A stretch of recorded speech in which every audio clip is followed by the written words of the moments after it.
আসসালামু আলাইকুম দর্শক, মাই ফার্স্ট কবুতর ব্লগ চ্যানেলের আজকের এই ভিডিওটি তাদের জন্য খুবই গুরুত্বপূর্ণ। প্রিয় দর্শক, আপনারা যারা ব্যবসা করে থাকেন, এই যে পলিথিনের ব্যবহার, অর্থাৎ কিছু পণ্যের, যেসব পণ্যের পাটের ব্যাগ বা চটের ব্যাগ ব্যবহার করা বাধ্যতামূলক, সেই সব ক্ষেত্রে কিন্তু আইনও আছে, এবং যারা চটের ব্যাগ ব্যবহার করবে না সেই নির্দিষ্ট পণ্য প্যাকেটিং এর ক্ষেত্রে তাদের বিরুদ্ধে কিন্তু শাস্তিমূলক ব্যবস্থাও আছে। এবং এতদিন কিন্তু আমরা দেখেছি যে তাদের বিরুদ্ধে আইন থাকলেও তেমন শাস্তিমূলক ব্যবস্থা নেওয়া হচ্ছে না।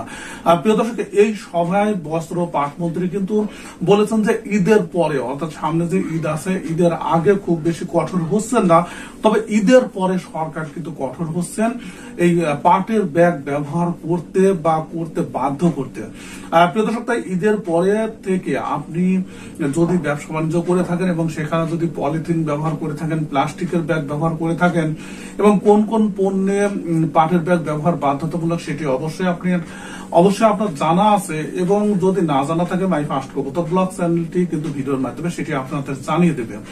আর প্রিয় দর্শক, এই পণ্যগুলো আপনি যদি ব্যবহার করেন তাহলে অবশ্যই আপনাকে পাটের ব্যাগ ব্যবহার করতে হবে, নইলে কিন্তু বড় অঙ্কের জরিমানা আপনাকে গুনতে হবে, এবং সঙ্গে কিন্তু জেলেরও ব্যবস্থা আছে। প্রিয় দর্শক, সঙ্গে থাকুন মাই ফার্স্ট কবুতর ব্লগ চ্যানেলের, তাহলে দারুণ পাট সম্পর্কিত আপডেট আপনারা জানতে পারবেন। ভিডিওটি দেখার জন্য আপনাদের সবাইকে ধন্যবাদ জানাচ্ছি।